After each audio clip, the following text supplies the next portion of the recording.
Does soul exist? Soul? Yes. Whose soul? And one more. What is the purpose of life?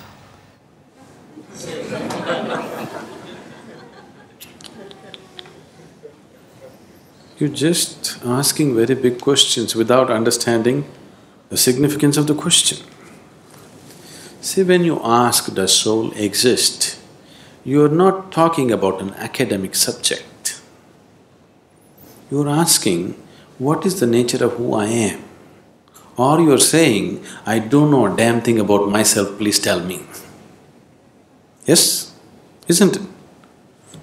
You're asking this very easily because you have not been touched by the pain of ignorance, the pain of not knowing who you are. It has not torn you apart. If it really touches you that you're just living here, doing all kinds of nonsense without knowing the ABC of who you are, it should be very painful, isn't it? That pain has not yet touched you. You're mouthing questions, it's not sunk deep enough. So every day you must remind yourself, at least spend 10 minutes in the morning, just see what an utter idiot you are. You don't know anything about yourself, but you're busy with all kinds of nonsense in your life. Every day, just 10 minutes, remind yourself as intensely as possible your ignorance of yourself. Then slowly the pain will sink. When it becomes so painful that you can't bear it, knowing will not be far away, it's one moment. If I say, yes, you have a soul, but can you walk better? What use is the soul? Did they put any kind of utility to the soul? These two are useful. That other soul that they're talking about, is it of any use? It's of no use. So don't talk about it. And if I tell you it is there, what does it do to you? If I tell you, no, it doesn't exist, what does it do to you? Nothing, isn't it? Only thing is, the next dinner party that you go, you can entertain people around you talking about the soul. But as far as your existence is concerned, nothing changes, isn't it so? Yes? Nothing at all will change, isn't it? So if you're asking the question, fundamentally you're asking a question, what am I? Who am I? When you are here, are you alive? You're alive. When you're here alive, what is the way to know who you are? Is it not really ridiculous and insane that you must ask me, please tell me who am I? This is like two psychiatrists were walking on the Kovalam beach one day. One of them looked at the other up and down and said, "You seem okay. How am I?"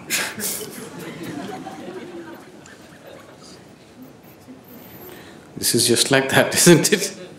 You're sitting here, you're alive, you're existing, and you're asking me, who am I, what am I? Is it not ridiculous? Very ridiculous, isn't it? Only thing is, the majority is with you. That's the only comfort which is not allowed you to know the pain of ignorance. You have a huge majority of people around you who are all saying, yes, this is the way to be. Yes? That is the only thing which has given you some comfort. Suppose you are the only man on the planet who does not know who you are, everybody else knows. You know how it would be for you? Yes? You don't know who you are, you're busy in the world. Does it make any sense? Or does it sound like madness? Insanity, isn't it? But the comfort is, you're in a huge asylum where everybody's like you. So your problem is, your existence itself right now is only in comparison with something else. You have no existence of yourself, please see.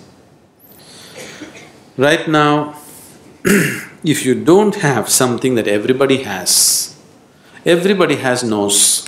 Suppose you did not have a nose. Actually, you can breathe better, you know. If you take off your nose, you will get 22% extra oxygen. You will be more healthy, everything will be better. But you know how you will suffer? Because everybody else has a nose? Yes or no? Or if you get something extra that other people don't have, you still suffer, isn't it? Suppose you grew one horn. You know how terrible it would be? But if everybody had a horn, then we would be polishing it and decorating around, you know. Your very existence is in comparison. There is no existence of yourself. Everything is in comparison. So, with that comfort, you're passing off without knowing the pain of not knowing. If you know the pain of not knowing who you are, then if you just see that I don't know anything about myself, tears will come. If it starts tearing you apart, knowing is not far away. It's very simple. It's very, very simple because after all you want to know what is within you, isn't it? Can what is within you be denied to you by anybody or anything? Do you need a passport to go within? Do you need a visa? To turn inward and know what's within, do you need somebody's permission? Or can somebody stop you? Can any authority in the world stop you? No. So who is stopping you?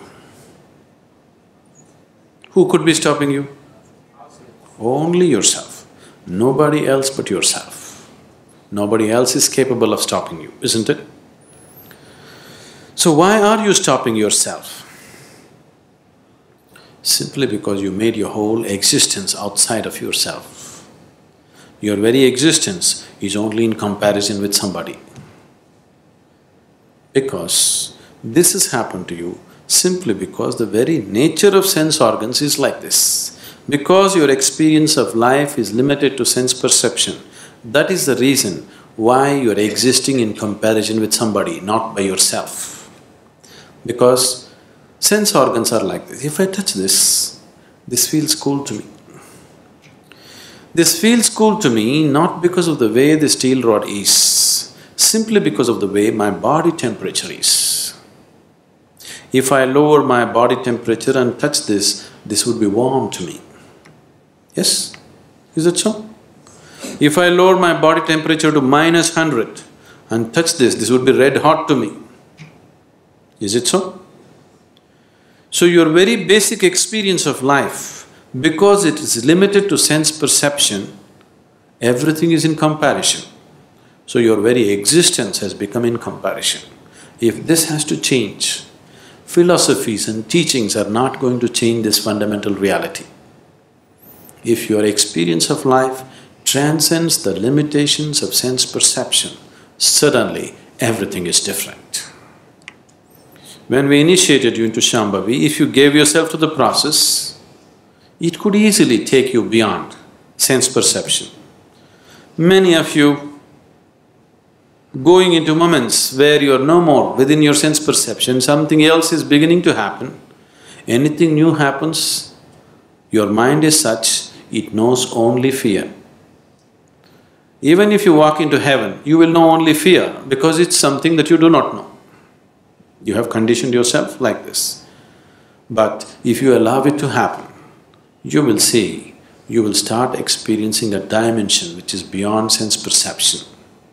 Only when your experience of life moves beyond sense perception, then your experience of life is absolute, not in comparison with something else. Then your experience of life has transcended the limitations of the physical. Then you have created an atmosphere to know who the hell you are. You better know who the hell you are. Otherwise, anything that you do is of no consequence.